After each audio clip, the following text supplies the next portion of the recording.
నిజమైన ప్రార్థన విధానంలోకి వెళ్తే నిమిషాలు గంటలు లెక్కెడుతున్నాం, కానీ ఇప్పుడు మనకు ఉన్నటువంటి ఈ యొక్క చుట్టుపక్కల వాతావరణాన్ని బట్టి ఒక్కొక్కసారి గంటలు గంటలు గంటలు గంటలు గడిచిపోతాయి. శనివారం నాడు ప్రార్థనకి ఉపక్రమించి చాలా ప్రాముఖ్యమైనటువంటి భారభరితంగా ప్రార్థనలో కూర్చున్నప్పుడు మరి 11 గంటలకి కూర్చున్నాను. మరి దాదాపుగా సాయంత్రం 7 అయిపోయింది. నాకు తెలిసినట్టే లేదు. అంటే మనం కనుక మరి నిజంగా ప్రార్థన విధానంలోకి వెళ్తే మరి ఆ యొక్క విధానం ఉంటుంది, ఆ యొక్క పరిస్థితి ఉంటుంది అన్నమాట. కానీ ఎన్ని విషయాలు దేవుడు నేర్పించాడు అంటే ఆయన పరిచయంలో ఇంకొంచెం లోతుని దేవుడు పెంచాడు. హల్లెలూయా, హల్లెలూయా.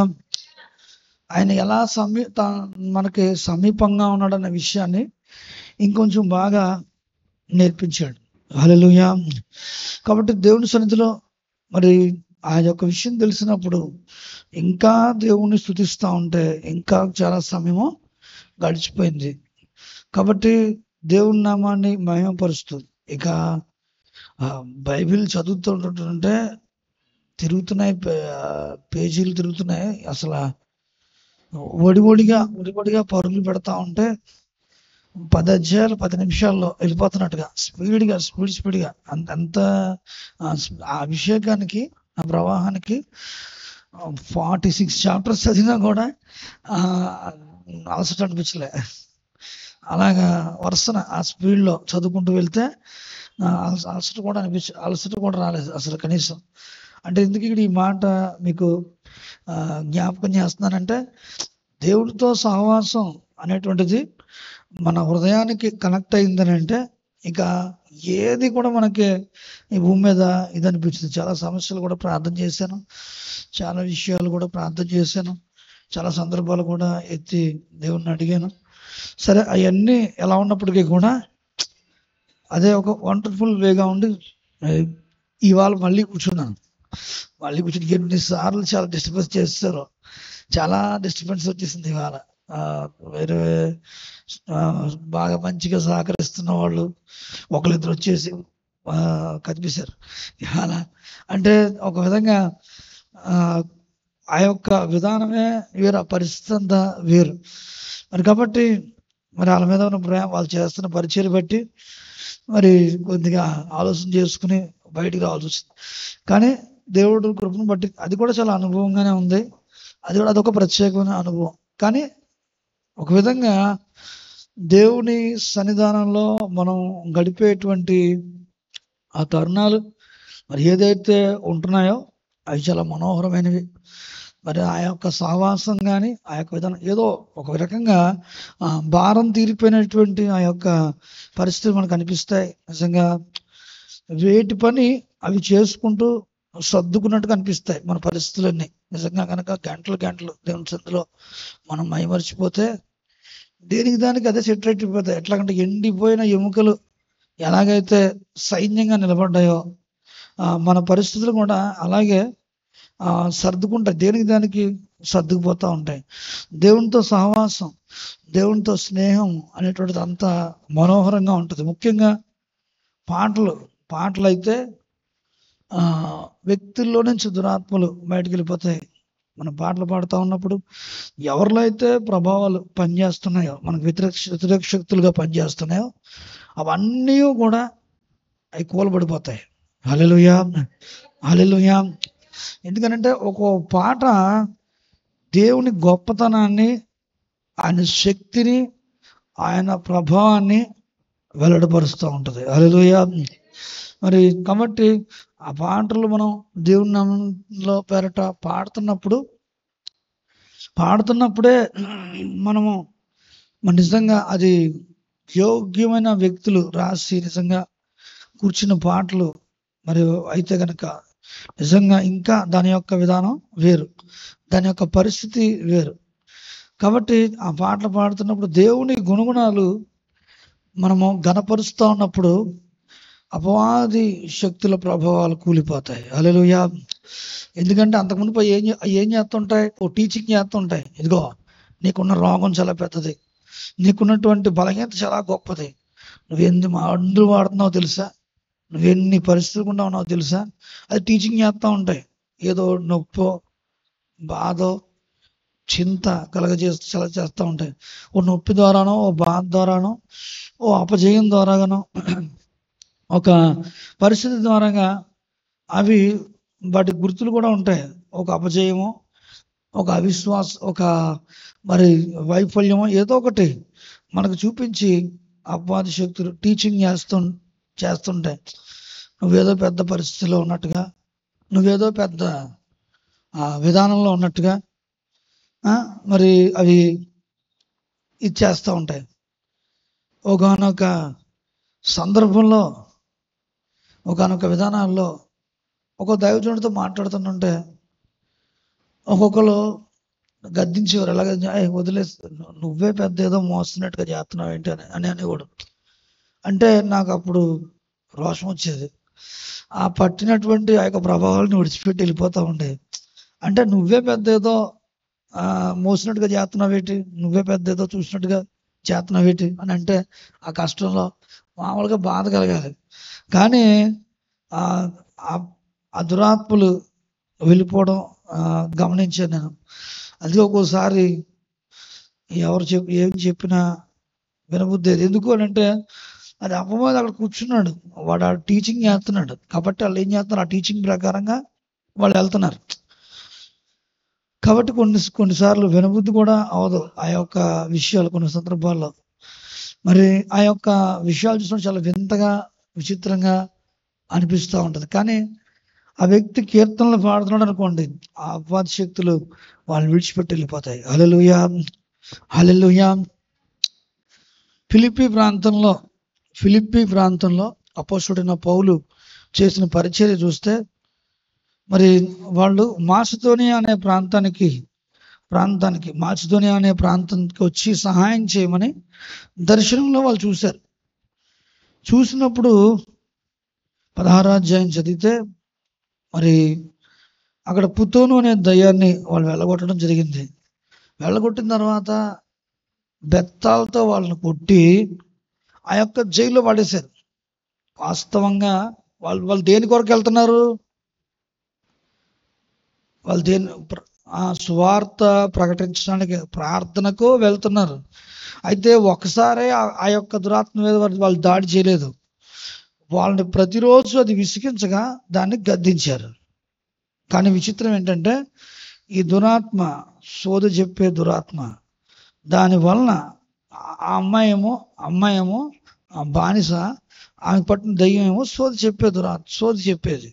ఈ సోది చెప్పడం ద్వారా ఈ బానిసగా ఉన్న ఈ యవనస్తురాలు యొక్క యజమానులకి జీవనోపాధి దొరికేదట. అది ఆ జీవనోపాధి పోవడాన్ని బట్టి అక్కడ ఉన్నటువంటి యజమానులు వాళ్ళని గవర్నర్ల దగ్గరికి, న్యాయాధిపతుల దగ్గర తీసుకెళ్తే వాళ్ళు శుభ్రంగా కొడితే అక్కడ ఏమైపోయింది, కొట్టి జైల్లో పడితే పరిచర్య ఆగిపోయింది. ఏమైపోయింది, ఆగిపోయింది. సంతకి వెళ్ళిపోయింది. మొత్తం అంతా అయిపోయింది. చెప్పండి, పర్లేదు, సంతకి వెళ్ళిపోయింది, అయిపోయింది. ఇంకా పెట్టి బేడ సర్దేసుకుండకుండానే తీసుకెళ్ళి జైలు పడేశారు. సబ్జెక్ట్ అది ఇంకా అయిపోయింది. ఇంకేం చేయడానికి లేదు అక్కడ. ఓ పక్క అవమానాలు, ఓ పక్క విధానం. మరి అక్కడ చూస్తే ఆరాధన కోసం వాళ్ళు అక్కడికి సేవకి వెళ్తే వీళ్ళని కొట్టేసేసి జైల్లో పడేశారు. పరిచర్య ఆగిపోయింది, పోయింది మొత్తం. అప్పుడు దాకా చేసిన ఆ యొక్క విధానం అంతా కూడా పోయింది. ఇంకా నిరీక్షణ లేదు. ఎందుకంటే అది కొత్త ప్రదేశం. వాళ్ళెవరో అక్కడ స్థానికంగా ఉన్న వాళ్ళు ఎవరికీ తెలియదు. ఉన్నూరులో ఏదైనా ప్రమాదం జరిగితే తెలిసిన వాళ్ళు, పక్కింటి వాళ్ళు, లేకపోతే చుట్టాలు ఎవరో చేస్తారు. వీళ్ళు వచ్చింది ఏంటి, మిషనరీ ప్రయాణానికి, మిషనరీ అంటే సువార్త పరిచయ నిమిత్తం మిషనరీ జర్నీలో ఉన్నారు వీళ్ళు. మరి ఆ యొక్క జర్నీలో దేశ విదేశాల్లో వీళ్ళు సువార్త ప్రకటిస్తున్నారు. అయితే మాసిదోనియా అనే ప్రాంతం, మరి వాళ్ళు వచ్చేది ఒక విదేశీ ప్రదేశం. వాళ్ళ ఆ దేశ ప్రజలు కాదు. తీసుకెళ్ళి స్వార్థ కోసం వచ్చారు. ప్రార్థనకి వెళ్తుంటే గొడవ అయింది. గొడవ అయితే వాళ్ళు తీసుకెళ్ళి అధికారులకు అప్పచెప్తే వాళ్ళు తీసుకెళ్ళి జైల్లో పడేశారు. ఇప్పుడు సబ్జెక్ట్ ప్రకారం లోకరీతిగా ఏమైపోయింది? అయిపోయింది, పరిచర్య అయిపోయింది, పోయింది. మొత్తం పరువు పోయింది, పరిచర్య పోయింది, సాక్ష్యం పోయింది, అన్నీ పోయినాయి. అన్నీ పోయినాయి, అంతా పోయింది. దెబ్బలు మిగిలినాయి, అవమానాలు మిగిలినాయి, చెరసాలు మిగిలింది. రేపు ఏం జరుగుతుందో తెలియదు, రేపు ఎలాగా స్పందన ఉంటుందో తెలియదు. దేవుని భయంకరమైన ఆ అపవాది శక్తులు వదిలేసి వెళ్ళిపోయినాయి. వాళ్ళని తీసుకెళ్ళి జైల్లో పడేసినాయి. మరి అంత శోధన కనుకనే పౌలు 2-3 రోజులు అది కూడా తిరుగుతున్నా ఏం చేశాడు? వదిలేశాడు, పట్టించుకోలేదు, ఓర్చుకున్నాడు. దాన్ని వెళ్ళగొడితే ఎంత ప్రభావం ఉంటుందో పౌలుకు తెలుసు. కానీ అది ఎక్కువ విసిగించడం చేత దాన్ని గద్దించాడు. వెంటనే ఆ దురాత్మ వెళ్ళిపోయింది, ఆ అమ్మాయి బాగుపడిపోయింది. దేవునికి స్తోత్రం, హల్లెలూయా. కానీ వీళ్ళు మాత్రం జైల్లో పడిపోయారు. సేవ అయిపోయింది, సేవా పరిచర్య అయిపోయింది. జైల్లో పడిపోయారు. అడంతా అవమానం, భయంకరమైన పరిస్థితి. మరి కానీ వాళ్ళకి ఏం మిగిలింది అంటే దేవుడు మిగిలాడు. హల్లెలూయా, హల్లెలూయా. అన్నీ పోగా ఏం మిగిలిందంటే దేవుడు మిగిలాడు. ఇంకెప్పటిలాగే వాళ్ళు రాత్రికాలపు ప్రార్థనకి, మరి అర్ధరాత్రి కాడ వాళ్ళు ప్రార్థన చేసిన, ఒకవేళ పడుకోబోయే ముందు ప్రార్థన చేస్తే ఏం జరుగునో, మరి తెల్లవారుజామున వాళ్ళు ప్రార్థన చేస్తున్నారు. హల్లెలూయా. అంటే రహస్య ప్రార్థన. ఆ ప్రార్థనలో భాగంగా వాళ్ళు పాటలు పాడుకుంటా ఉన్నారు. హల్లెలూయా. పాటలు పాడి దేవుని నామాన్ని స్తుతించుకుంటా ఉన్నప్పుడు మరి దేవుని యొక్క అద్భుత కార్యం ప్రారంభమైంది. హల్లెలూయా, హల్లెలూయా, హల్లెలూయా. ఆ దేవుని అద్భుత కార్యం ప్రారంభించబడింది. ఆశ్చర్యం ఏంటంటే ఆ చెరసాలలో దేవుడు ఒక అద్భుతం చేయడం మొదలుపెట్టాడు. హల్లెలూయా. చెరసాల పునాదులు అదిరిపోయినాయి. హల్లెలూయా. అక్కడ శక్తులు కదిలించబడ్డాయి ఆ ప్రాంతంలో. మరి హల్లెలూయా. ఒక గొప్ప భూకంపం కలిగింది. అద్భుతం ఏంటంటే చెరసాల పునాదులు మరి కదిలి తలుపులన్నీ తెరుచుకున్నాయట. హల్లెలూయా, హల్లెలూయా. ఇంకా ఆ శబ్దం వినగానే శబ్దానికి జైలు అధికారి లేచాడు. హల్లెలూయా. వాడు అనుకున్నాడు, ఇగో జైలు తలుపులు తెరుచుకుని ఉన్నాయి, ఖైదీలందరూ పారిపోయారు, నా జీవితం అయిపోయింది అని ఇంకా ఏడుపు లెక్కించుకున్నాడు. ఏడుపు అనేటువంటి ఆ యొక్క బాధ, వేదన, దుఃఖం అనేది ఇంకా మొట్టమొదట అలాగా ఏడుపు అనేటువంటిది మొదలెట్టేశాడు. ఏడుస్తూ ఉన్నాడు, దుఃఖపడుతూ ఉన్నాడు. దాని జీవితం అయిపోయింది అనుకున్నాడు. మరి ఎందుకంటే ఆనాటి రోజుల్లో ఖైదీల్ని భద్రపరచకపోతే ఖైదీలకి కాపలా ఉన్న వాళ్ళని చంపేసేవారు. అంతకు మునుపు పేతురు గారికి కాపలా ఉన్నటువంటి వాళ్ళు, మరి పేతురు గారిని దేవదూత తప్పిస్తే మరి పేతురు గారు తప్పించుకోవడం జరిగింది. 12వ అధ్యాయంలో ఆయనకి 4 చతుష్టయములు సైనికుల్ని కాపలాదారులుగా పెట్టారు. రోమా ప్రభుత్వం యొక్క తాలూకా హీరోదు. ఏమైందేనంటే పేతురు గారు తప్పించుకున్నప్పుడు వాళ్ళందరినీ కూడా చంపేమని మరి హేరోదు ఆజ్ఞాపించాడు. నాటి రోజుల్లో శిక్షలు అంత భయంకరంగా ఉండేవి. వీళ్ళందరూ బయటికి పారిపోయారంటే పరిస్థితి ఏంటంటే ఇప్పుడు రేపు ఈయనకి మరణశిక్ష. నిజంగా ఎంత భయంకరం చూడండి. మరి తనకు దిక్కుతోచని ఆ పరిస్థితి, ఆ దిక్కుతోచని పరిస్థితిలో ఏడుస్తున్నారు, బాధపడుతున్నాడు. ఇక ఏంటంటే వాళ్ళు చంపేసేదానికంటే, ఎందుకంటే చిత్రవధ చేసి చంపుతారు. రోమా యొక్క శిక్షలు చాలా కఠినంగా ఉంటాయి. ఒక రోజుతో చంపారు. వాళ్ళకి నాటి రోజుల్లో ఉన్నటువంటి అత్యంత కఠినమైన శిక్ష శిలువ శిక్ష. ఇది ఒకసారి వేస్తే వారం 10 రోజులు అలాగే సిలువలో వేడాలి. అలాంటివి ఎన్నో మరి నాటి రోజుల్లో మరి అమల్లో ఉండేవి. చిత్రవధ చేసి చంపుతారు, మామూలుగా ఉండదు ఆ పరిస్థితి. వాళ్ళు అలా చిత్రవత్ చేసి చంపేదానికంటే ఇక నేనే చచ్చిపోతానని ఈయన కత్తులు తీసి తను తాను హాని చేసుకోబోతుండగా లోపల నుంచి ఓ స్వరం వినబడింది, హల్లెలూయా హల్లెలూయా, నీకేమి హాని చేసుకోకు, మేమందరం ఇక్కడే ఉన్నాం అన్నాయి ఒక స్వరం వినబడింది. హల్లెలూయా. ఆశ్చర్యపోయాడు, నిర్ఘాంతపోయాడు. ఈ జైలు ఇటు అందరూ ఇక్కడ ఉన్నారా, అందరూ ఇక్కడ ఉన్నారా, ఎలాగిది సాధ్యం అని అనుమానం కొద్దీ చూసుకుని ఉంటాడు పాపం. ఈ అనుమానం కొద్దీ ఏం చేయాలో అర్థం కాక నిజంగా నమ్మలేదు. దీపం తెమ్మని పనివాడితో చెప్పి దీపం తీసుకుని జైల్లోకి వెళ్ళి చూసుకున్నాడు అందరినీ. ఎంతమందిని అయితే లోపల పెట్టాడు వాళ్ళందరూ ఉన్నారు. హల్లెలూయా. వణుకుతా వచ్చి మరి పౌలుకి శీలకి సాగిలి పడ్డాడు. హల్లెలూయా హల్లెలూయా. ఒక్క మాట అడుగుతాడు, చాలా గొప్ప అద్భుతం. తీసి చదవగలుగుతారు మీరు? ఏమైనా 16వ అధ్యాయంలో ఫ్రెండ్స్ తెలిసిన వాళ్ళు చదవండి, తీసి చదవండి, మీకు టెస్ట్ ఇది చాలా కాలం. 16వ అధ్యాయంలో బాబు తిమోతి గారు, అపోస్తలుల కార్యాలు 16వ అధ్యాయం. మీరు ఆల్రెడీ నేను చెప్తున్నప్పుడే మీరు చూసేస్తూ ఉండాలి. అసలు మీ ఆసక్తి నాకు అనదు. అదే చూసుకో 16 నుంచి చూడు. చెరసాల నాయకుడు కాదు కాదు, ఇంకా ఎదురుకే, ఇంకా ఎదురు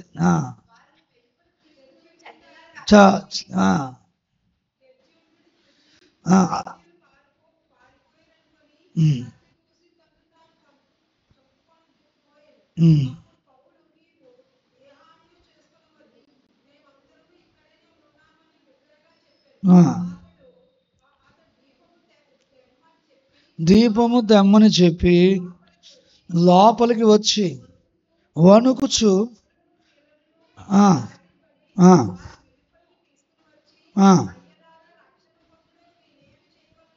హల్లెలూయా హల్లెలూయా హల్లెలూయా. ఆగిపోయిన సువార్త ఎలా ప్రారంభమైందో చూడండి. హల్లెలూయా హల్లెలూయా హల్లెలూయా. అంటే దేవుని యొక్క సన్నిధానం ఎందుకు అంత స్పీడ్గా ఆ వ్యక్తి స్పందించాడు? ఎక్కడా కూడా తన యొక్క జీవితం, తన లైఫ్లో ఎప్పుడు అలాంటి కార్యం చూడలేదు. తలుపులు తెరుచుంటాయి.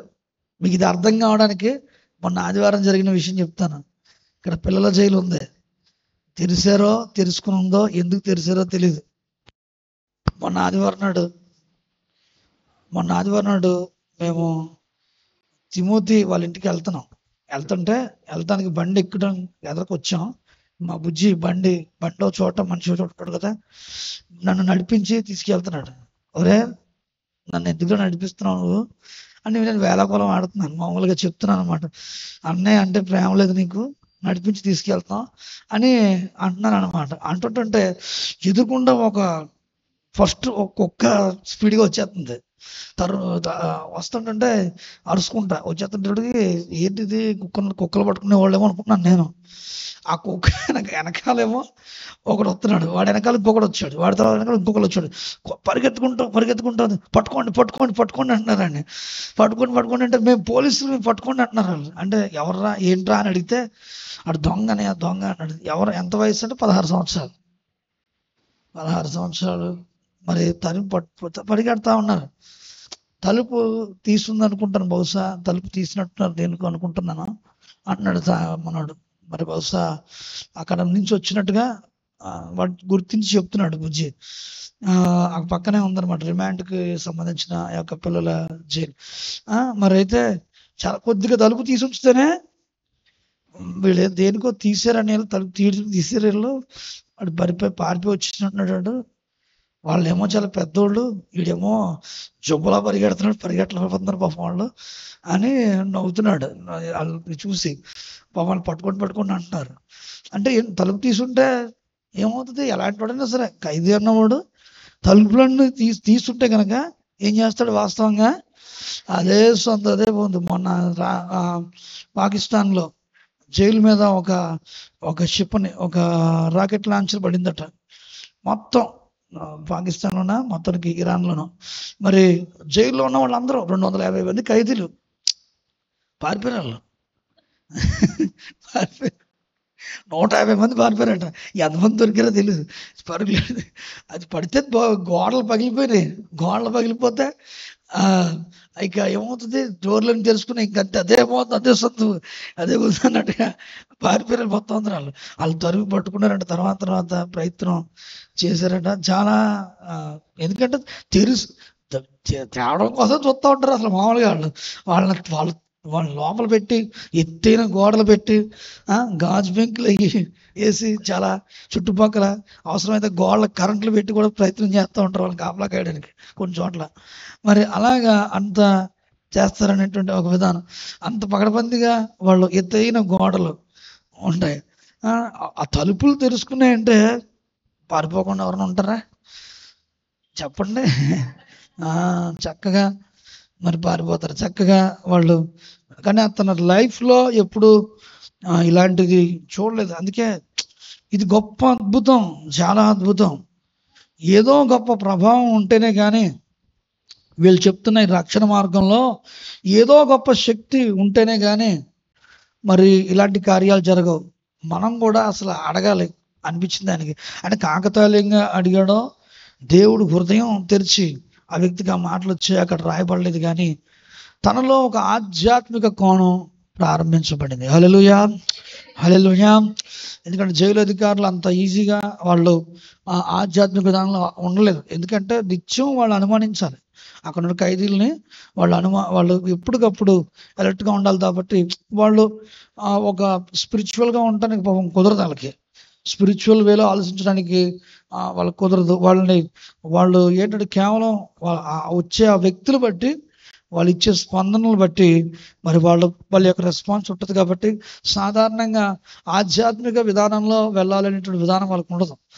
కానీ ఒకసారి తన యొక్క మనోనేత్రాలు వెలిగించబడ్డాయి ఈ అద్భుతంతో. హల్లెలూయా.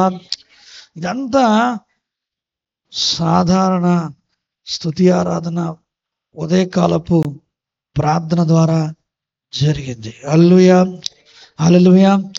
వాళ్ళు ప్రత్యేకంగా వాళ్ళు చేసింది ఏం లేదు. ఉదయకాలం వాళ్ళు డైలీ చేసుకునే ప్రార్థన అది. మరి ఆ ప్రార్థనలు చేసుకుంటున్నారు. ఒక అద్భుతం ఇంకా అయిపోయింది. వారి జీవితానికి మరొక నిరీక్షణ లేదు. గాయాలు ఓ పక్క, అవమానం ఓ పక్క, నిరీక్షణ లేని ఆ యొక్క విధానం ఓ పక్క. పాటలు పాడుకుంటున్నారు. పాటలు పాడి ప్రార్థన చేయాలని వాళ్ళ యొక్క ప్రణాళిక. పాటలు పాడి వాక్యం బోధించేవాడేమో ఒకవేళ లోపల ఉన్న వాళ్ళకి. మామూలుగా అయితే వాస్తవంగా పౌలు అక్కడ ఉన్నాడు కాబట్టి పాటలు పాడి ఖైదీలకి వాక్యం చెప్పుండేవాడు. లోపల ఉన్నవాడు, లోపల సేవ జరగాలి. దేవుడు ఎంత అద్భుతమైన అక్కడ పరిచర్య జరిపించాడంటే ఆ జైలు అధికారికి హెడ్ అప్ చెప్పేశాడు ఏకంగా దేవుడు. హల్లెలూయా, హల్లెలూయా. ఇంకా ఎలా హెడ్ అప్ చెప్తే ఏమవుతుంది, ఆ ఖైదీ ఇప్పుడు పౌలు ఒక పూట రాత్రికాల సమయంలో వాక్యం చెప్తే అక్కడున్న ఖైదీలకి చెప్తాడు. అదే జైలర్కి చెప్తే ఆ జైల్లోకి వచ్చిన ప్రతి ఖైదీ మారిపోతాడు. ఆ జైలే పెద్ద సంఘంగా అయిపోయి దేశవ్యాప్తంగా కూడా బ్రాంచ్ ఇచ్చేసి ఏర్పరచబడిపోతాయి. చెప్పలు కొడుతూ ఉన్నాం, మైపడదాం. హల్లెలూయా, హల్లెలూయా, హల్లెలూయా. దేవుని ప్రణాళిక అది. లోపల వాక్యం చెప్పేసి ఉంటే కనుక లోపల కూటమి జరిగిపోతే వాళ్ళందరూ మారిపోయేవారు. కానీ సంఘాలు ఏర్పడవు. ఆయా కేసెస్లో ఆయా విధానాల్లో ఖైదీలు వస్తారు. ఎప్పుడు ఖైదీలు వస్తూ ఉంటారు. వాడు సర్వీసులో ఉన్నంత కాలం కూడా వాళ్ళందరికీ ఇటు కూడా తిన్నవాడు తీపి గురించి చెప్పకుండా ఉండలేడు. మరి యేసయ్య వార్త విన్నవాడు మళ్ళీ మరొకరు చెప్పకుండా ఉండలేడు. హల్లెలూయా, హల్లెలూయా. మరి ఆ యొక్క విధానం బట్టి ఏమైపోతారంటే వచ్చినోడి కల్లా యేసయ్య మంచితనం, ఆయన ప్రేమ, గొప్పతనం, సాక్ష్యం గురించి, ఆ శక్తిని గురించి సాక్ష్యం ఇస్తూ ఉంటే ఆ దేశవ్యాప్తం అంతటా మాసిదోనియా అంతా కూడా చుట్టుపక్కల ఎక్కడెక్కడి నుంచి అయితే వాళ్ళు ఖైదీలు వస్తుంటారో, ఎక్కడెక్కడి నుంచి అయితే మరి వాళ్ళు వస్తుంటారో ఆయా చోట్ల ఆయా సంఘాలు ఏర్పడిపోతాయి. హల్లెలూయా, హల్లెలూయా. వాళ్ళు అలా ఏర్పడినాయే చాలా సంఘాలు. పౌలు కొన్ని నాటికి వెళ్ళలేదు. కొలస్సీ పత్రిక ఉంది, అది పౌలు వెళ్ళి పట్టిన సంఘం కాదు, కొలస్సీ సంఘం. అలా కొన్ని సంఘాలు ఉన్నాయి. తాను వెళ్ళకుండా ఎఫెసులో కూర్చుని ఓ పాఠశాలలో ట్రైనింగ్ నిర్వహిస్తుంటే ఆయా ప్రాంతాలకి సువార్త వెళ్ళిపోయి అక్కడ సువార్త జరిగింది. హల్లెలూయా, హల్లెలూయా. దేవుడు ఎలా వాడుకోవాలో మరి అక్కడ సంఘం కడదామని వస్తే లోకమంతటా సంఘాలు కట్టే ఒక అద్భుతమైన మరి అవకాశం కలిగిన జైలర్ గారిని దేవుడు అప్పగించాడు. చప్పలు కూడా దేవుని అమ్మాయి పరుద్దాం. హల్లెలూయా, హల్లెలూయా. కాబట్టి దేవుని యొక్క అలా ఏర్పడ్డాయి సంఘాలు అన్నీ నాటి రోజుల్లో అలా ఏర్పడ్డాయి. అసలేంటి రాత్రికాల సమయంలో జరిగిన విషయం, సేవ అయిపోయింది, అంతా అయిపోయింది. దేవుని మీద వాళ్ళు ఆధారపడుతున్నారు కాబట్టి దేవుని యొక్క మహాకృపను బట్టి దేవుడు ఆశ్చర్యకరమైన రీతిగా దేవుడు ఆయన పరిచర్యలో గొప్ప సాధనంగా దేవుడు వాడుకున్నాడు. హల్లెలూయా, హల్లెలూయా, హల్లెలూయా. మేము మినిస్ట్రీ చేస్తున్నప్పుడు, సేవా పరిచయం చేస్తున్నప్పుడు ఓ బ్రాంచ్ చూసుకోవడం కానీ, ఓ కొన్ని బ్రాంచులు కట్టడం కానీ ఇలాగా వస్తూ ఉండేది. బ్రాంచ్లు ఏర్పడడం కానీ ఇలా జరుగుతూ ఉండేది. బాప్తిసాలు జరుగుతూ ఉండేవి. అదొక అద్భుతమైన పరిచర్య. సరే, అయితే మేము అనుకోకుండా వచ్చిన తుఫాను రావడం బట్టి సేవ నుండి నేను బయటకు వచ్చేసాను అనుకోకుండా. దేవుడు అందులో కూడా ఎంత మరి జీవాన్ని దేవుడు చూపించాడు అని అంటే, నేను మా స్థానిక సంఘంలో కూడా ఉంటే కూడా చెప్తున్నాను, దేవుడు శ్రమ కలిగితే ఆశీర్వాదం చెప్తున్నాను. మా స్థానిక సంఘంలో కూడా ఉంటే అన్ని కూటాలు పెట్టడం, అన్ని చోట్లకి వెళ్ళి సాక్ష్యాలు చెప్పడానికి అవకాశం ఉండదు.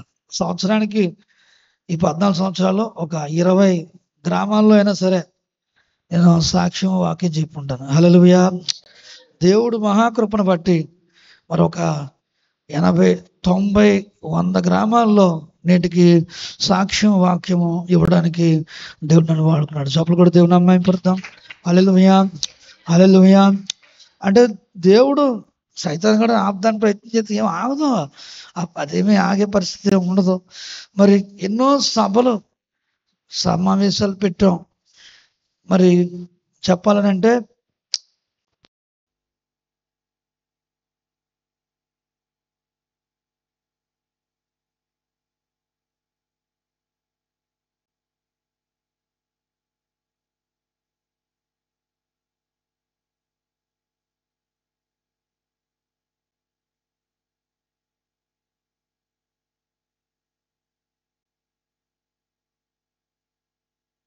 కూడా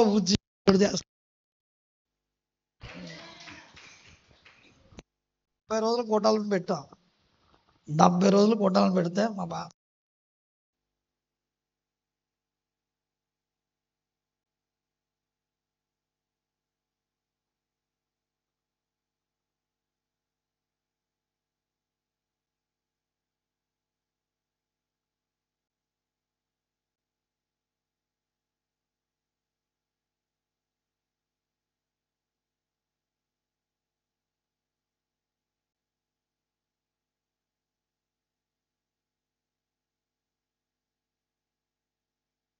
చపలు కూడా తిన్నాం. హల్లెలూయా. మొత్తం 150 సంఘాల్లో వాళ్ళు కూడా 2 రోజులు ఉండడం, వాళ్ళు ప్రార్థన చేసి వెళ్ళటం. అలాగే దేవుడు అంత గొప్ప అద్భుతం చేశాడు. హల్లెలూయా, హల్లెలూయా. దేవుడు ఆ విధంగా ఆ పరిస్థితి, ఆ యొక్క విధానం. నేను ఎందుకు ఇక్కడ ఈ మాట జ్ఞాపకం చేస్తున్నానంటే, దేవుని సన్నిధిలో మనము ఊరకనే అలా ఉంటే కాదు. దేవుని విధానంగా ఏదో ఒక కార్యము మనము చేస్తూ ఉంటాం. ఎందుకనంటే తేనె తీసినటువంటి వాడు ఎలాగైతే ఊరకే ఉండలేడో, యేసయ్య గురించి తెలిసిన వాడు నిజంగా తెలిస్తే వాడు ఊరకనే ఉండలేడు, ఎవరిని ఊరకనే ఉంచడు. హల్లెలూయా, హల్లెలూయా. కాబట్టి దేవుని యొక్క సన్నిధానం ఎందుకు కేవలము దేవుని ఆరాధించటం, దేవుని స్తుతించటంలో దేవుడు ఇలాంటి శక్తిని దేవుడు ఇచ్చాడు. చప్పలు కూడా దేవుని అమ్మాయి పడతాం. హల్లెలూయా, హల్లెలూయా, హల్లెలూయా. కాబట్టి దేవుని వాక్యం వింటున్న నీవు జ్ఞాపకం చేసుకోవాలి, ఊరకనే ఉండదు ఆయన ఆరాధన విధానం, అని ఆరాధించే పద్ధతి. ఊరకే ఉన్నావు అని అంటే ఎక్కడో ఏదో తేడా ఉంది.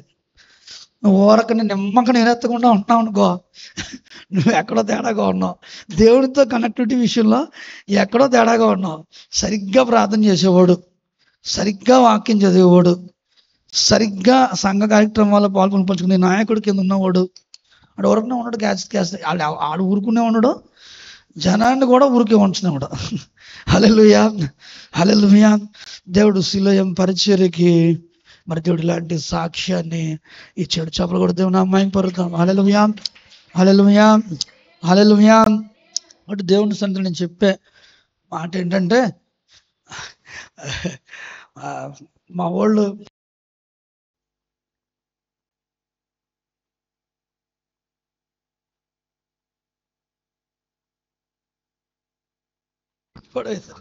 అంటే దేవుని యొక్క అంటే చెప్తున్నాను, అంటే దాని యొక్క ఆ మార్గం, అది నాకు ఇచ్చిన ఆ యొక్క ప్రత్యక్షతని మరి దేవుడే మనల్ని నడిపిస్తున్నాడు అనే దానికి నీ మాట ప్రత్యేకంగా తెలియపరుస్తా ఉన్నాను. హల్లెలూయా, హల్లెలూయా. విశ్వాసంతో మనము ముందుకెళ్తున్నప్పుడు దేవుడు మన పరిచర్యకి సంబంధించిన ఆ యొక్క గుర్తులు దేవుడు అనుగ్రహిస్తాడు. హల్లెలూయా. అంటే దేవుని బిడ్డలుగా నేను చెప్పే మాట ఏంటంటే, ఆరాధించాలి, ఆరాధనకు ప్రాధాన్యత ఇవ్వాలి, జీవితంలో ప్రార్థనకు ప్రాధాన్యత ఇవ్వాలి, స్తుతించే విషయంలో ప్రాధాన్యత ఇవ్వాలి, స్తుతించాలి దేవుణ్ణి, దేవుని నామాన్ని మహిమపరచాలి, గణపరిచే వ్యక్తిగా ఉండాలి. స్తుతి ఆరాధన మన జీవితాల్లో మన స్థితిగతులన్నీ మారుస్తుంది. హల్లెలూయా. అంటే దేవుని బిడ్డలుగా ఈ రాత్రికాల సమయంలో నేను చెప్తున్నాను, దేవుని కొరకు, దేవుని నా మహిమార్థమే మరి వాస్తవంగా దేవుణ్ణి ఎరిగిన బిడ్డలు ఎవరితోనూ వాళ్ళు పోల్చుకోరు, కానీ ఎవరి దగ్గర వాళ్ళు నేర్చుకోరు, దేవుని దగ్గరే వాళ్ళు నేర్చుకుంటారు. కానీ ఇలాంటి విషయాలు ఇక్కడ వాళ్ళు చూస్తున్నప్పుడు వాళ్ళకి కూడా ఒక ప్రేరేపణ దేవుడు కలిగించి అది చేయించడం అంటే దాని యొక్క ఉద్దేశం మీరు గమనించండి. అంటే దేవుని యొక్క సన్నిధానంలో దేవుడు నిన్ను ఆ విధంగా నిలబెట్టుకున్నాడు అని ఆ యొక్క విధానంలో దేవుడు నీకు ఆ యొక్క స్థాయి పెట్టాడు. నువ్వు ప్రార్థన చేస్తుంటే నేను కాదు, మరి మీరు ప్రార్థన చేస్తుంటే మమ్మల్ని అడుగుతున్నారు అందరూ, మా కోసం ప్రార్థన చేయండి, మా కోసం ప్రార్థన చేస్తారా ప్లీజ్ అంటున్నారు లేదా? దేవుడు ఆ విధంగా ఒకప్పుడు ఏంటి, ప్రార్థన చేయండి,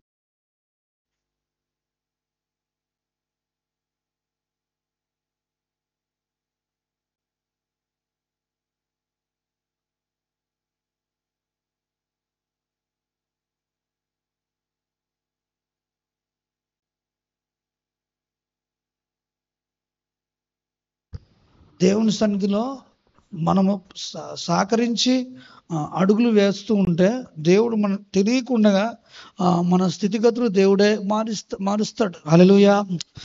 ఆరాధనలో నువ్వు లోతు పెంచుకుంటే, మనసారా దేవుణ్ణి వెంబడించే వ్యక్తిగా ఉంటే మరి నీ జీవితం చాలా ఆశీర్వాదకరంగా దీవెనకరంగా మారిపోతుంది. హల్లెలూయా.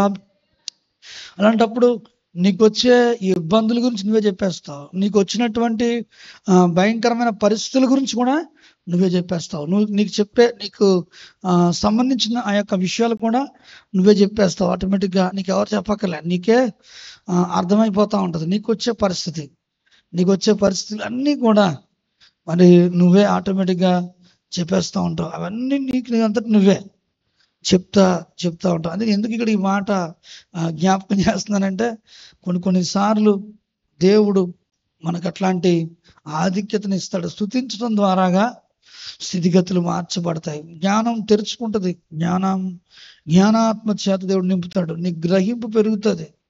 ఎందుకు అని అంటే, సైతాను స్తుతించడం అనేటువంటి ఈ యొక్క విషయం, ప్రార్థించడం అనే విషయం బంధించి అపవాది క్రైస్తవ సంఘాన్ని నేడు మరి రకరకాలుగా తీసుకెళ్తున్నాడు.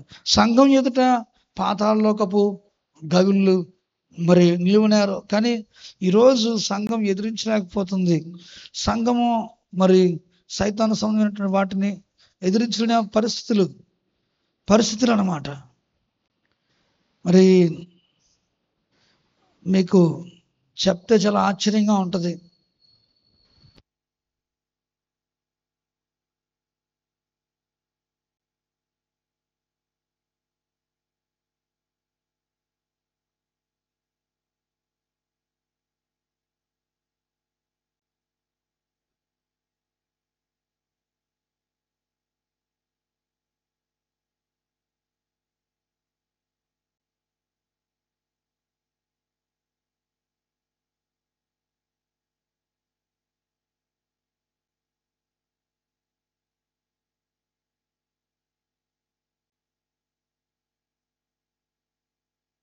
ఆశ్చర్యకరంగా దేవుని శక్తి చేత తాకబడ్డాడట. హల్లెలూయా. కాబట్టి దేవుని బిడ్డలుగా నువ్వు చిన్న విషయంగా చిన్న విషయంగా నువ్వు భావించొద్దు. దేవుణ్ణి స్తుతించడం అనే సందర్భం చాలామంది పాటలు అనేది నిర్లక్ష్యంగా చేసుకుంటూ ఉంటారు. పాటలు స్తుతి ఆరాధన టైంలో కూడా పక్క వాళ్ళతో అవి బాగున్నావా, ఇప్పుడు వచ్చావు, నీ చీర చాలా బాగుంది అన్నట్టు చూస్తూ ఉంటారు. పాటల స్తుతి ఆరాధన టైంలో కూడా పక్క వాళ్ళతో మాట్లాడుతూ కొన్ని కొన్ని పనులు సౌర్యం చేసుకుంటారు. ఆ టైంలో కూడా ఎందుకు దేవుడి సందులో మనం ఆరాధన చేస్తున్నాం, ఎందుకు దేవుడి నామాన్ని మహిమపరుస్తాం, చూస్తే కళ్ళు తెరిచి చూస్తూ ఉంటారు. ఆరాధన అంటే నీ హృదయాన్ని మరి విరిగి నలిగిన ఆ యొక్క హృదయంతో దేవునికి నువ్వు అప్పగించుకునే సమయం అది. ఆ సమయంలో చేతులెత్తి దేవుని సంతను స్తుతిస్తుంటుండగా, చేతులెత్తి దేవుని నామాన్ని మహిమపరుస్తుంటుండగా నీవు ఆ సమయంలో నిజంగా ఒక అర్పణగా మారిపోతావు. హల్లెలూయా.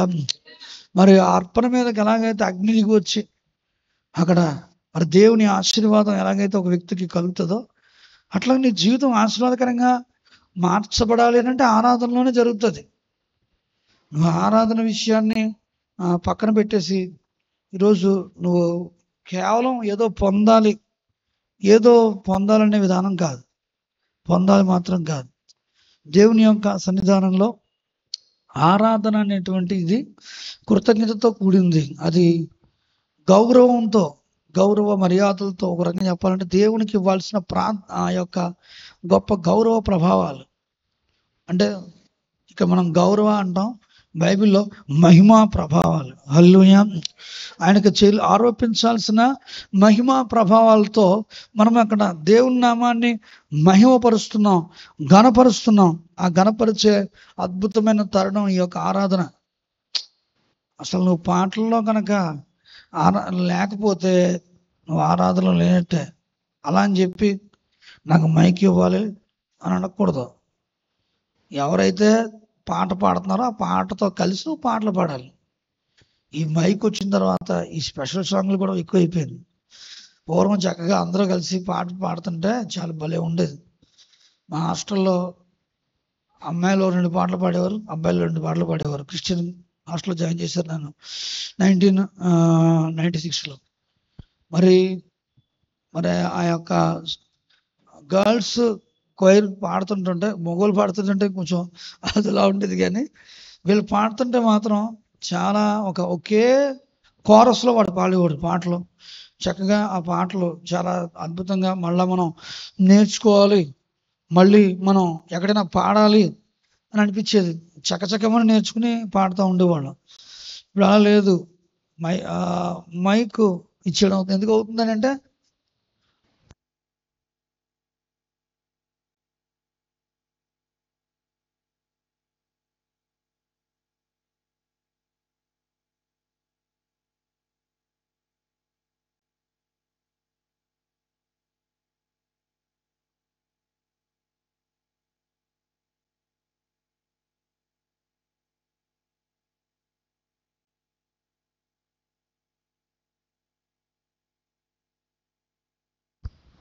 ఏమి ఎందుకు వస్తున్నావు, నువ్వు దేని నిమిత్తం వస్తున్నావు, ఆ పర్పస్ ఫుల్ఫిల్మెంట్ అవుతుందా అది నువ్వు గమనించు. ఆ పర్పస్, ఆ యొక్క ఆలోచన అది జరుగుతుందా? దేవుని ఆరాధించడానికి మనం వస్తున్నప్పుడు ఖచ్చితంగా నువ్వు ఆ పాటలకు ఇచ్చే ప్రాధాన్యత.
అంటే మనం ఎన్ని చేస్తున్నప్పటికీ కూడా ఎలా ఉంటుంది సిచ్యువేషన్ అంతా ఓరియంటల్గా ప్రతిదీ ప్రిపరేషన్ అవ్వాల్సి వస్తుంది. చూడండి, మీకు ఇప్పుడు వాక్యం చెప్తున్నాను. ఈ వాక్యం చెప్పడానికి మార్నింగ్ నుంచి నేను ఆలోచన కలిగి ఉన్నాను. మనం పరిచయం చేస్తున్నాం అంటే ఖచ్చితంగా ఒక 8 hours ముందు నుంచి మన ఆలోచన దాని మీద బుర్ర పనిచేయాలి. ఆ బుర్ర పని చేయకపోతే మనకి వర్కౌట్ అవుతాం. మనం చేసిన దాంట్లో లాజిక్ ఉండదు, ప్రయోజనం ఉండదు. లాజిక్ జిమిక్ లేకుండా వర్క్లు ఎలాగా మనకి సిస్టమ్ కరెక్ట్గా వస్తుంది. ఒక ఆలోచన లేకుండా, థింకింగ్ లేకుండా వర్క్లో క్వాలిటీ మనం ఇవ్వలేం. థింకింగ్ లేకుండా వర్క్లో క్వాలిటీ ఇవ్వలేం. ఎంత మాత్రం కూడా స్పీడ్ అంతెందుకు మనం పాటలు పాడుకుంటాం. నా పాటల యొక్క విధానం, నా యొక్క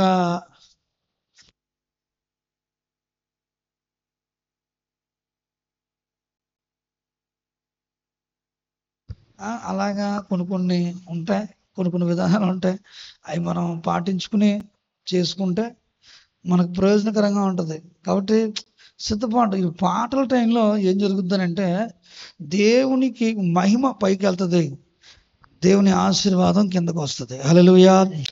ఈ పాటలు దేవదూతలు తీసుకెళ్తారు పైకి, ఆశీర్వాదాన్ని కిందకు మోసుకొస్తారు. హల్లెలూయా. ధూపం వలె ప్రార్థన పైకి వెళ్తుంది, ఆశీర్వాదం కిందకు వస్తుంది. అందుకే మనకి యాకోబు నిచ్చెన కావచ్చు, యేసుక్రీస్తు ప్రభు వారు నతనేలుతో మాట్లాడి నిచ్చెన కావచ్చు, ఇవన్నీ కూడా దేనికి సాదృశ్యం అంటే దేవదూతలు ఎక్కుతూ దిగుతూ ఉన్నాయి. అసలు వాస్తవంగా చెప్పండి, దిగుతూ ఎక్కాలా, ఎక్కుతూ దిగాలా? లాజిక్ చెప్పండి మీరు. సార్ దర్శనం ప్రకారంగా చెప్పాలంటే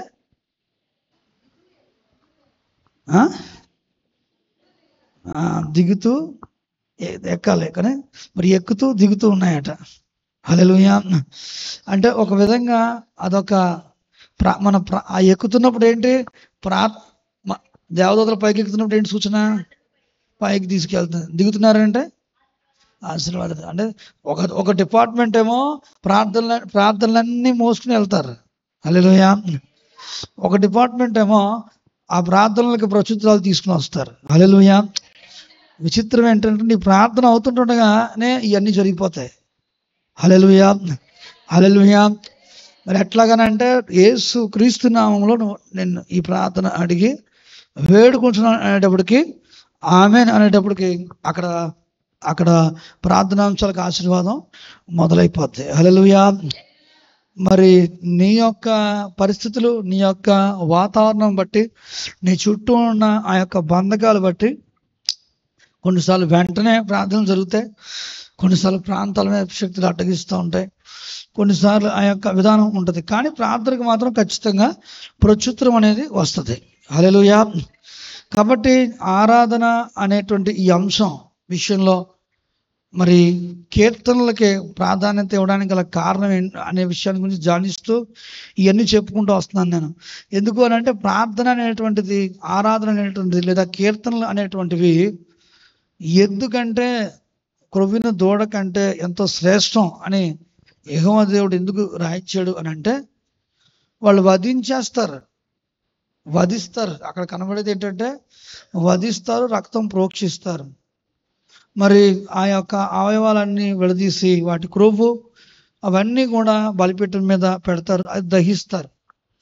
కానీ మరి వాటిలో విరిగిపోవడం ఉంటుంది, కోయబడడం ఉంటుంది, ప్రోక్షించబడడం ఉంటుంది, కాల్చబడడం ఉంటుంది. మరి వాటన్నిటి కంటే కూడా చాలా ప్రయాసది కడగడం, శుభ్రం చేయడం, మళ్ళీ వాటిని చాలా జాగ్రత్తగా చక్కగా పేర్చడం, అవన్నీ కూడా ఒక పనితో కూడుకున్నాయి. అసలు చెప్పాలంటే ఆరాధన మీద బలి అర్పించడమే చాలా కష్టం. ఒక పూట పనిచ్చుకుంటుంది, ఖచ్చితంగా ఒక పూట పనిచ్చుకుంటుంది. ఒక మేకను సిద్ధం చేయాలంటే ఒక 2-3 hours టైం తీసుకుంటుంది. కానీ మరి దేవుడు అది మనకి కొన్ని పాటల్లో ఆ యొక్క విధానం చూడిపెట్టాడు. హల్లెలూయా. హల్లెలూయా. ప్రార్థనలో అలాంటి విధానం పెట్టాడు. హల్లెలూయా. ఎందుకంటే దేవుడైన ప్రభువుకి ఇలాంటి బలమైన, ఎందుకు అన్ని అన్ని ఇన్స్ట్రుమెంట్స్తో ఆరాధన చేస్తుంటారు. ఆయన గనుడు, గొప్ప దేవుడు. కాబట్టి ఆయన గొప్పతనాన్ని మనము మరి ఘనపరచడం కొరకు, ఆయన గొప్పతనం, ఆయన ఆధిక్యతని శక్తివంతంగా మనం దేవుని నామాన్ని స్తుతించడం కొరకు మరి అన్ని రకాల స్తుతి ఆరాధన ఆ యొక్క ఇన్స్ట్రుమెంట్స్ని ఉపయోగిస్తున్నాను. ఫస్ట్ నేను చిరాకు పడేవాడిని, ఈ ఇన్స్ట్రుమెంట్స్ ఎందుకు, ఈ గొడవ అంతా ఎందుకు అనుకునేవాడిని, ఇష్టం ఉండేది కాదు. కానీ ఏంటంటే ఒక విధంగా చెప్పాలంటే అంత అంత గనుడు, ఆయన గొప్పతనం వాళ్ళు అలా చూశారు వాళ్ళ జీవితాల్లో.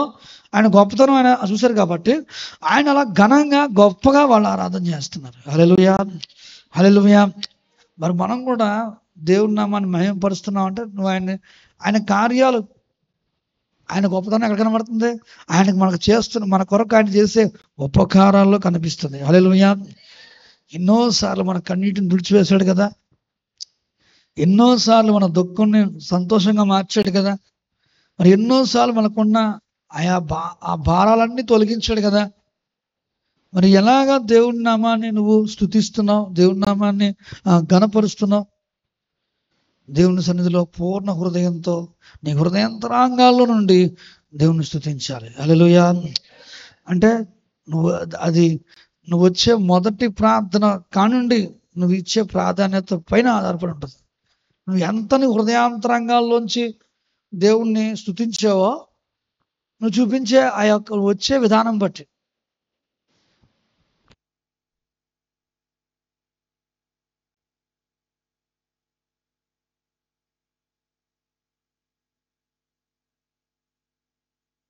ఇలాగా కొంతమంది ముందు మేము ఉండాలి, ముందు ఉండాలి.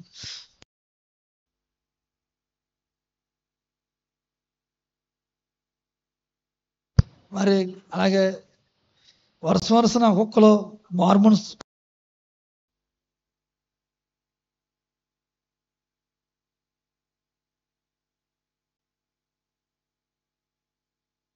చూసుకోవాలి మీరు. అది ఇటే తిరగాల. మార్మోన్స్ వస్తే ఇటే ఒక అడుగు యువతలకు వేయాలి తప్ప, అవసరమైతే అరగంట ముందుగా రావాలి తప్ప ఇంకా అరగంట పెరగాలి. ఇప్పుడు ఉదాహరణకి 6:30 స్టార్ట్ అవుతుంది, 5:15 ఉండాలి. కానీ ఈ లేట్ అవుతుంది. మార్మోన్స్ ఇలా రాకూడదు మీకు. అది గమనించుకుని కొంచెం మీ యొక్క మనసును తిప్పాలని కోరుతున్నాను. పరిచయం చేసేవాళ్ళు కూడా మీరు కూడా కొంచెం ఆలోచించాలి. దేవుని సన్నిధానంలో మరి బలిపీఠం దగ్గర పనిచేస్తున్నాం, పరిచయం చేస్తున్నాం. మన యొక్క ఎఫెక్ట్ ఖచ్చితంగా ప్రజల మీద పడుతుంది, దేవుని సన్నిధికి వచ్చే వాళ్ళ మీద పడుతుంది, సేవకుడి మీద కూడా మీ యొక్క ప్రభావం పడుతుంది. దాని ద్వారాగా మరి ఎన్నెన్నో పరిస్థితులు ఉంటాయి. కాబట్టి చాలా విధానాలు, ఎందుకంటే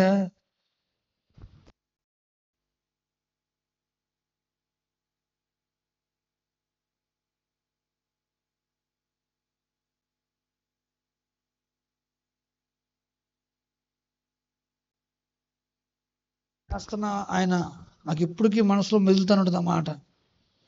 ఆయన వీడియో చేసి ఆయన క్రిస్టియన్, ఆయన సేవ కూడా చేస్తుంటాడట. నాకు మొదటి పాట రికార్డింగ్ చేసిన ఆయన ఎలా నేర్చుకున్నారండి మీకు అని అంటే, మా సాధారణంగా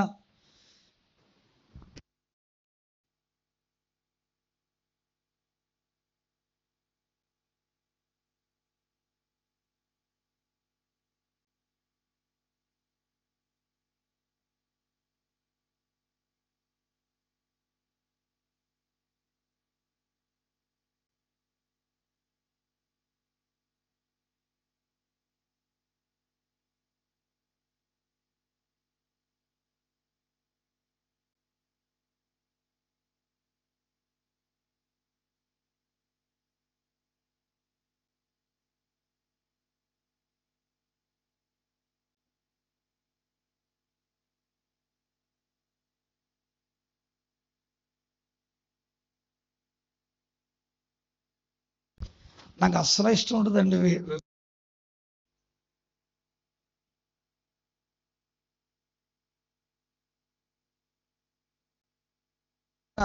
మరి ఓపెన్గా తనకు జరిగిన అనుభవం గురించి చెప్పాడు. తను నేర్చుకున్న ఆ యొక్క పద్ధతి గురించి చెప్పాడు. అదేంటంటే వాళ్ళ గురువుగారు చెప్పాడట, ఇదిగో క్రిస్టియన్ యాక్టివిటీస్ చేస్తున్నావు కదా నువ్వు, కెమెరా నేర్చుకుంటున్నావు అని చెప్పి కెమెరా చూపించి చెప్పాడట. ఇదిగో ఈ యొక్క కెమెరా పట్టుకునేటప్పుడు పవిత్రంగా ఉండాలి, వాడేటప్పుడు నువ్వు హోలీనెస్గా ఉండాలి, ముగించి బయటకు వచ్చాక కూడా హోలీనెస్గా.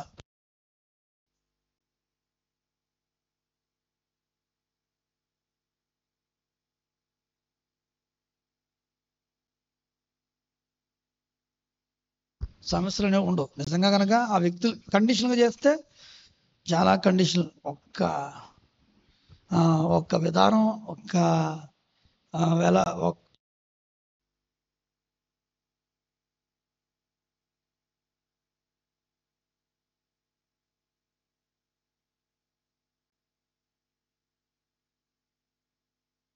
కానీ మరి చాలా మంచి బాగా ప్రార్థన విధానంలో ఉన్న వ్యక్తిగా వ్యక్తి చక్కగా మరి ఉన్నాడంట. అట్లా ఎందుకు ఇక్కడ ఈ మాట నేను జ్ఞాపకం చేస్తున్నానంటే, ఈ యాక్టివిటీస్లో ఖచ్చితంగా ఆ ప్రభావాలు పడతాయి. అంటే మీరు చేస్తారని కాదు, ఆటోమేటిక్గా ఆ ఎఫెక్ట్ అనేటువంటిది వాయిద్యాలు వాయించే వాళ్ళు కావచ్చు, తర్వాత ఈ ఇట్లానే ఇవన్నీ చూసుకునేటువంటి వాళ్ళు, సౌండ్ మెయింటైన్ చేసుకునే వాళ్ళు కావచ్చు, వీళ్ళందరూ కూడా చాలా అది మనము ఇచ్చారు. కానీ ఎన్ని కూడా మనం హోమ్లీగా చేస్తాం. ఇదంతా కూడా హోమ్లీగా చేసి నేను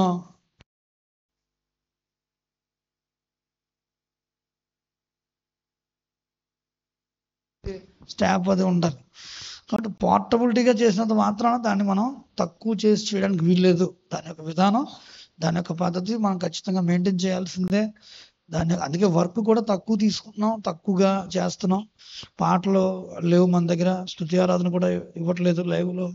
అంటే కొంచెం తక్కువగానే, తక్కువ మెటీరియల్ తీసుకుని దాని మీదే మనం కాన్సన్ట్రేషన్ పెడుతున్నాం. ఆ తక్కువ టైంని మనం చాలా జాగ్రత్తగా ప్రజెంటేషన్ చేయగలిగే విధానం ఉంటే చక్కగా మనకి మంచి ప్రయోజనం ఉంటుంది. వచ్చే రోజుల్లో అదొక మెటీరియల్గానే ఉండిపోతుంది. మనకు వచ్చే తరాలు ఒక మెటీరియల్గానే సరే ఉపయోగపడుతుంది. ఒకవేళ చూడలేకపోతున్నటువంటి విధానం అవసరం లేదు. ఒక మెటీరియల్గా రేపు పొద్దున్న రోజున పిల్లలకి కూడా ఒక ప్రసంగాలు సిద్ధపరచుకోవడానికి, తర్వాత వచ్చేటువంటి సేవకులకు కానీ ఒక మెటీరియల్ వేడిగా మనం ఒకవేళ అది తీసి పక్కన పెడితే అవన్నీ కూడా తర్వాత వచ్చే సేవకులకి ఏదైనా చిన్న పరిశోధనకి వాళ్ళ ప్రసంగాలు రాసుకోవడానికి కూడా అవి ఉపయోగపడవచ్చు. కాబట్టి ఎందుకంటే దేవుడు ఒక్కొక్కరికి ఒక్కొక్క ప్రత్యక్షత ఇస్తాడు. కాబట్టి ఆయన సందర్భాలు బట్టి దేవుని యొక్క సన్నిధానంలో ఆ యొక్క పరిచర్య దేవుడు ఆశ్చర్యకరంగా వాడుకుంటాడు. కాబట్టి ఆరాధనకి మంచి ప్రాధాన్యత ఇవ్వండి. ఆరాధన సమయాలు కాస్తంత పాటించుకుంటూ మరి మొదటి ప్రార్థనకి రావడానికి ప్రయత్నం చేయండి. మొదటి ఆరాధన, మొదటి ముద్దలో మొదటి పిడికెడు పరిశుద్ధమైతే ముద్దంతా పరిశుద్ధమే. చెట్టులో వేరు పరిశుద్ధమైతే అన్ని పరిశుద్ధమే. కాబట్టి మొదలు కరెక్ట్గా ఉంటే చివర ముగింపు కూడా కరెక్ట్గా ఉంటుంది. హల్లెలూయా. కాబట్టి అటువంటి మహిమకరమైన ఆరాధన మీ అందరూ చేయాలని భావిస్తూ మరి నా మాటలు ముగిస్తున్నాను. ప్రార్థన చేసుకుందాం. దేవుని సన్నిధిలో ప్రార్థన చేసుకుందాం. హల్లెలూయా, హల్లెలూయా. స్తోత్రాలు చెల్లిస్తున్నాం తండ్రి. పరిశుద్ధాత్మ దేవా, నీకు వందనాలు, స్తోత్రాలు చెల్లిస్తున్నాం.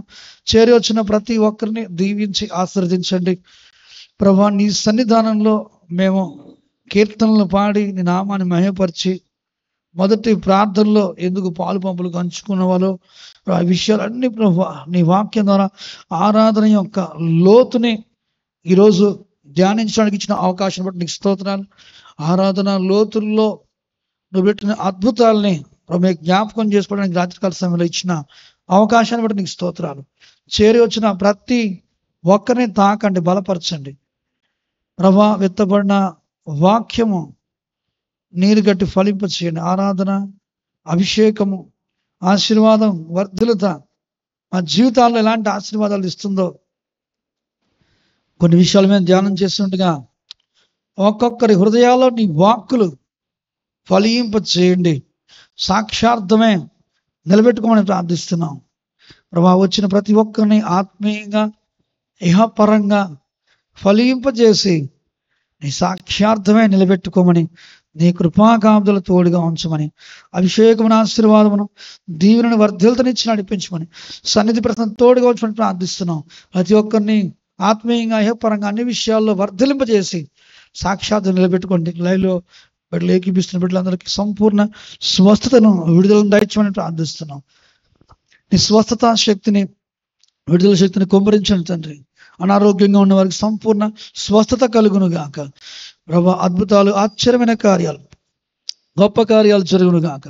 ప్రతి అప్పుల నుంచి, ప్రతి పరిస్థితి నుంచి విడుదల దయచేసి నీ సాక్షార్థమే నిలబెట్టుకోమని, సమృద్ధి దీవెనల చేత నింపమని ఈ ప్రార్థన యేసుక్రీస్తు నామములో అడిగి వేడుకుంటున్నాం తండ్రి. ఆమేన్. చల్లబడి దేవుని నామమున పలుకుదాం. హల్లెలూయా, హల్లెలూయా. మరి సమయం